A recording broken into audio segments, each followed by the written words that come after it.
സുജയ, ഇത് ഒരു തെരഞ്ഞെടുപ്പ് നമ്പറാണോ തെരഞ്ഞെടുപ്പ് ബമ്പറാണോ?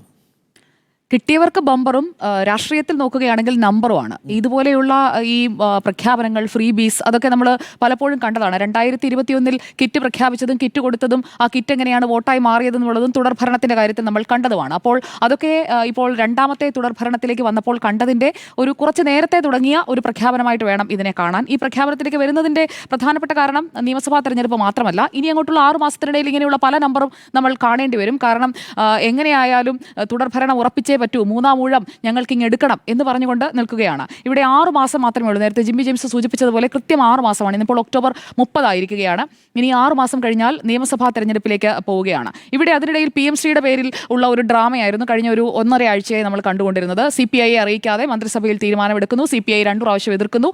ആദ്യം CPI പരിഹസിക്കുന്നു, അതിനുശേഷം ഞങ്ങൾ മരവിപ്പിച്ചു എന്ന് പറയുന്നു. ഇന്നലെ നമ്മൾ കണ്ട നമ്പർ ഈ മരവിപ്പിക്കൽ അല്ലെങ്കിൽ ഒരു ഉപസമിതി വരുന്നു എന്ന് പറഞ്ഞുകൊണ്ടാണ്. പക്ഷേ അത് നിലനിൽക്കുമോ എന്ന് ചോദിച്ചു കഴിഞ്ഞാൽ അതും ഒരു നമ്പറാണ് എന്നുള്ളത് മലയാളിക്ക് മനസ്സിലായിട്ടുണ്ട്, നല്ല വൃത്തിയായി തന്നെ. കാരണം പഞ്ചാബിൽ എന്താണ് സംഭവിച്ചത് എന്നതൊക്കെ മലയാളി ഇതിനകം തന്നെ മനസ്സിലാക്കി കഴിഞ്ഞിട്ടുണ്ട്. അപ്പോൾ മലയാളികളുടെ ഒരു അവർ കാര്യങ്ങൾ മനസ്സിലാക്കുന്നത് അല്ലെങ്കിൽ കാര്യങ്ങൾ ഉൾക്കൊള്ളുന്നത് ഇപ്പോഴും ഇവരൊക്കെ പറഞ്ഞു കഴിഞ്ഞാൽ അതേപടി കണ്ണടച്ച് വിശ്വസിക്കുന്ന രീതിയിലാണ് എന്ന് ആരൊക്കെയോ തെറ്റിദ്ധരിച്ച് വെച്ചിട്ടുണ്ട്. അതുകൊണ്ടാണ് ഈ നമ്പറുകളുമായിട്ട് വീണ്ടും അല്ലെങ്കിൽ നമ്പറുകളുടെ ഒരു ആവർത്തനം നമ്മൾ കാണുന്നത്. ഇവിടെ ഇപ്പോൾ ഈ പെൻഷൻ പ്രഖ്യാപിക്കുന്നു, അത് നല്ല പ്രഖ്യാപനമാണ്. അതൊരു ബമ്പർ എന്ന് ഞാൻ ഉദ്ദേശിച്ചത് അതിനെയാണ്. ആളുകൾക്ക് കൂടുതൽ പൈസ അവരുടെ കയ്യിലേക്ക് കിട്ടുന്നതിനെ നമ്മൾ ഒരിക്കലും എതിർക്കാൻ പാടില്ല. കുറച്ച് നേരത്തെ വേണമായിരുന്നു ഇത് എന്നുള്ളതാണ് എൻ്റെ അഭിപ്രായം. കാരണം 2500 കൊടുക്കുമെന്ന് പറഞ്ഞാണല്ലോ തുടർ ഭരണത്തിൽ അധികാരത്തിലെത്തിയത്. പക്ഷേ 4.5 വർഷം എടുക്കേണ്ടി വന്നു. കുഴപ്പമില്ല, വൈകിയാലും കൊടുത്തല്ലോ. ആ കൊടുത്തത് നല്ലതാണെന്നാണ് എൻ്റെ അഭിപ്രായം. ഇവിടെ 2 വിഷയങ്ങൾ കത്തി നിൽക്കുമ്പോഴാണ്, അതായത് PM ശ്രീയും ശബരിമല സ്വർണ്ണക്കൊള്ളയും, സ്വർണ്ണപ്പാളി കൊണ്ടുപോയ ഉണ്ണികൃഷ്ണൻ പോറ്റിയിൽ നിന്ന് അന്വേഷിച്ച് ആരിലേക്കൊക്കെ എത്തുമെന്നുള്ളത് ഏകദേശം ധാരണയായ സമയത്താണ് ഈ പ്രഖ്യാപനം വരുന്നത്. ഇപ്പോൾ ഉണ്ണികൃഷ്ണൻ പോറ്റിയെ റിമാൻഡ് ചെയ്തു എന്നുള്ള ഒറ്റ വാർത്തയുള്ളൂ, ആർക്കും ചർച്ചയും ചെയ്യേണ്ട. ഉണ്ണികൃഷ്ണൻ പോറ്റി എന്ത് ചെയ്യുന്നു, അല്ലെങ്കിൽ ഉണ്ണികൃഷ്ണൻ പോറ്റിയിൽ നിന്ന് മറ്റാളുകളിലേക്ക് ലീഡ് ചെയ്ത് ഈ അന്വേഷണം പോകുന്നുണ്ടോ, അതൊന്നും ഒരു മാധ്യമവും ചർച്ചയാക്കുന്നില്ല, നമ്മളടക്കം. ഇപ്പോൾ ചർച്ച ചെയ്തുകൊണ്ടിരിക്കുന്ന എന്താണ്, കഴിഞ്ഞ ദിവസങ്ങളിലൊക്കെ PM ശ്രീ ആയിരുന്നു, അതോടൊപ്പം തന്നെ സർക്കാരിന്റെ പ്രഖ്യാപനം കൂടി ചേർത്ത് ചർച്ച ചെയ്തു. ഇന്നിപ്പോൾ സർക്കാർ പ്രഖ്യാപിച്ച പദ്ധതികളിലേക്ക് ചർച്ച മുഴുവൻ ഷിഫ്റ്റ് ചെയ്ത് വിട്ടിരിക്കുകയാണ്. ഇന്നലെ PM ശ്രീയിൽ യഥാർത്ഥത്തിൽ CPIക്ക് വഴങ്ങുകയാണെങ്കിൽ CPIക്ക് മുന്നിൽ മുട്ടുമടക്കുകയാണ് സംസ്ഥാന സർക്കാർ ചെയ്തത് എന്നുള്ളത് അത് ഹൈലൈറ്റ് ചെയ്ത് അത് പ്രധാന ഹെഡ്ലൈനായി വരാതിരിക്കുന്നതിന് വേണ്ടി അതിൻ്റെ കൂടെ ചേർത്ത് ഞാൻ ഇന്നലെ പറഞ്ഞ അഭിപ്രായം ഞാൻ ആവർത്തിക്കുകയാണ്.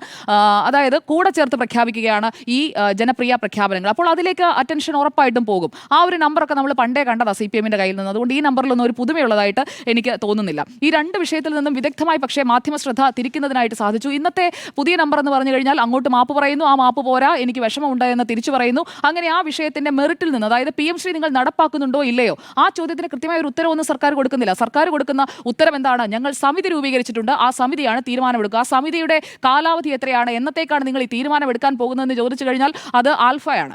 അല്ലെങ്കിൽ എവിടെ പോകുമെന്നുള്ളതിന് കൃത്യമായിട്ടൊരു തീയതി ഫിക്സ് ചെയ്യാത്ത ഒരു സമിതിയാണ് കേട്ടോ. ഒരു പ്രത്യേകതര സമിതിയാണ്. നമ്മൾ പ്രത്യേകതരം രക്ഷാപ്രവർത്തനം, പ്രത്യേകതരം ആക്ഷൻ എന്നൊക്കെ പറയുന്നത് പോലെ ഒരു പ്രത്യേകതര സമിതിയെ കൂടി എന്തായാലും മുഖ്യമന്ത്രി ഈ രൂപീകരിച്ച പ്രഖ്യാപനം ഇന്നലെ നടത്തിയിട്ടുണ്ട്.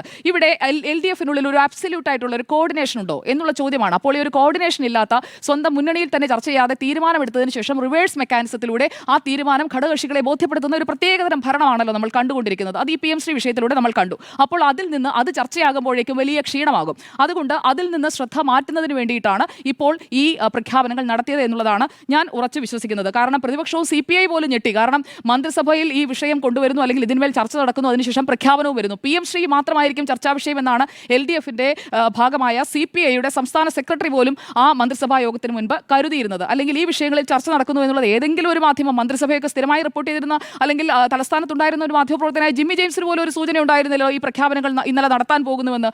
ആർക്കും ഒരു സൂചനയുമില്ല. അല്ലെങ്കിൽ വരുന്നു എന്നുള്ളത് നവംബർ 1 ശേഷം, അതായത് പുതുവർഷം, അതായത് കേരളപ്പിറവിയിൽ വരുന്നു. കേരളപ്പിറവിയിൽ സർക്കാരിന് വേണ്ടി സാർ കുറെ പറഞ്ഞല്ലോ, ഞാൻ എടുത്തോളൂ പറയട്ടെ. സാർ സർക്കാരിന് വേണ്ടി പറഞ്ഞോ, ബാക്കി ഞാൻ പറഞ്ഞോളാം.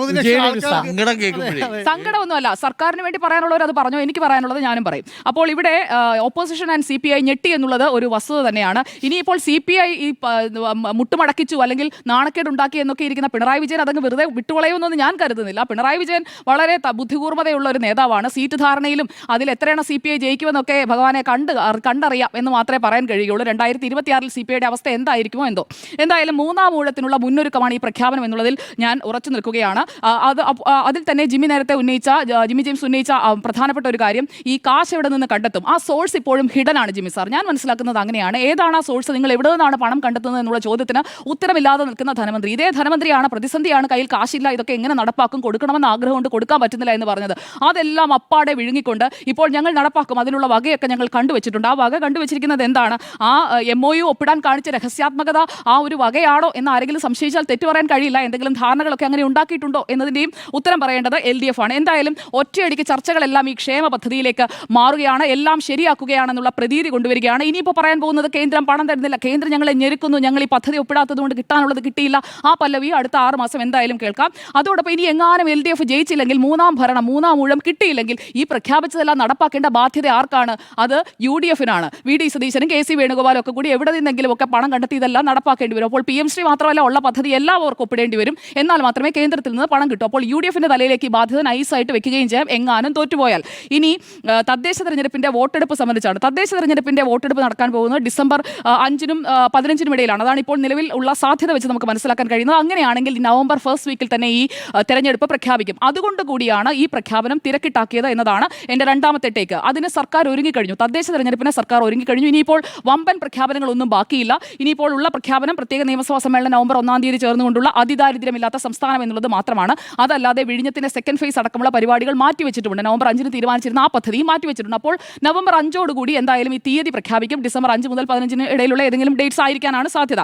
എന്തായാലും കഴിഞ്ഞ സാമ്പത്തിക വർഷം, നിങ്ങൾ നേരത്തെ സൂചിപ്പിച്ച കഴിഞ്ഞ സാമ്പത്തിക വർഷവും ഇതുപോലെ തന്നെ ക്ഷേമ പെൻഷൻ കുടിശ്ശിക, DAR കുടിശ്ശിക, ഇതെല്ലാം വന്നു കഴിഞ്ഞപ്പോഴേക്കും എടുത്ത പ്ലാൻ B തന്നെയാണ്. ഇപ്പോൾ അതൊന്നും പറയാൻ പറ്റില്ല, പക്ഷേ ഞങ്ങളുടെ പ്ലാൻ ഉണ്ട് എന്ന് പറഞ്ഞത് ആ പ്ലാൻ B തന്നെയാണ്. പദ്ധതി വിഹിതത്തിൽ കടുംവെട്ട് നടത്തി ആ തുക പ്രഖ്യാപനങ്ങൾ നടപ്പാക്കാൻ വിനിയോഗിക്കും.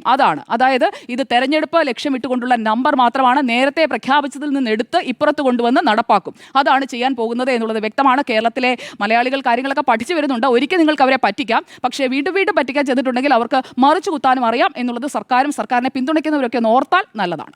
ആർക്കാണ് മറിച്ചു കുത്തേണ്ടത്? കിറ്റ് കൊടുത്തതിൻ്റെ പേരിൽ ഇപ്പോൾ സുജയ പറഞ്ഞതാണ്, അതിനുള്ള മറുപടിയുണ്ട്. പാത്രം കൊട്ടി കോവിഡിനെ ഓടിക്കുകയായിരുന്നില്ല, കിറ്റ് കൊടുത്ത് അവരെ അവരുടെ ജീവിതത്തിലേക്ക് തിരിച്ചു കൊണ്ടുവരികയാണ് ഈ സർക്കാർ ചെയ്തത്.